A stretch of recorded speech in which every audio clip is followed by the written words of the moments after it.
Hello friends, again ஒரு குட்டி ஸ்டோரியோடு வந்திருக்கேன். ஸ்டோரியை ஸ்டார்ட் பண்ணலாமா? ஓகே. ஒரு பாப்பா இருக்குது. அந்த பாப்பா கையில் 2 ஆப்பிள் இருக்குது. அவங்க அம்மா வந்துட்டு அந்த ஆப்பிளை பார்த்துட்டு, அம்மாவுக்கு ஒரு ஆப்பிள், உனக்கு ஒரு ஆப்பிள்னு சொல்கிறாங்க. உடனே அந்த பாப்பா என்ன பண்ணுது, ஒரு ஆப்பிளை கடிக்குது. கடிச்சிட்டு அகெயின் இன்னொரு ஆப்பிள் இருக்குல்ல, அதையும் கடிச்சிடுது. 2வது ஆப்பிளையும் கடித்த உடனே அவங்க அம்மாவுக்கு வந்து ரொம்ப ஹர்ட் ஆகிடுது.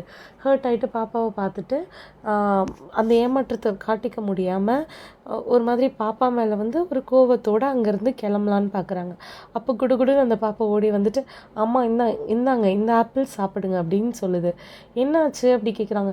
இந்த ஆப்பிள் தாம்மா இனிப்பாக இருக்குது, இதுதான் உங்களுக்கு நல்லாயிருக்கும், நீங்கள் இதை சாப்பிடுங்க அப்படின்னு சொல்லி கொடுத்தோடனே அந்த அம்மா வந்து ஐயோ நம்ம குழந்தைய நம்ம ஒரு நிமிஷம் தப்பாக நினச்சிட்டோமே அப்படின்ட்டு ஃபீல் பண்ணுறாங்க.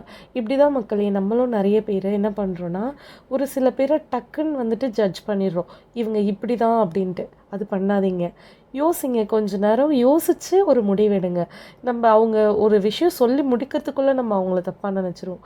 ஸோ நம்ம அதை பண்ணாமல் ஒருத்தவங்க ஒரு ஒரு இது சொல்கிறாங்கன்னா அதை நம்ம ஃபுல்லாமே கவனிக்கணும். கவனிச்சுட்டு அதுக்கப்புறம் அதுக்கு ஆன்சர் கொடுக்கணும். இதிலேருந்து என்ன கருத்து உங்களுக்கு தெரியுதுன்னு கமெண்ட் பண்ணுங்கள். இந்த வீடியோ உங்களுக்கு பிடிச்சிருந்தா லைக் பண்ணுங்கள், ஷேர் பண்ணுங்கள், சப்ஸ்கிரைப் பண்ணுங்கள்.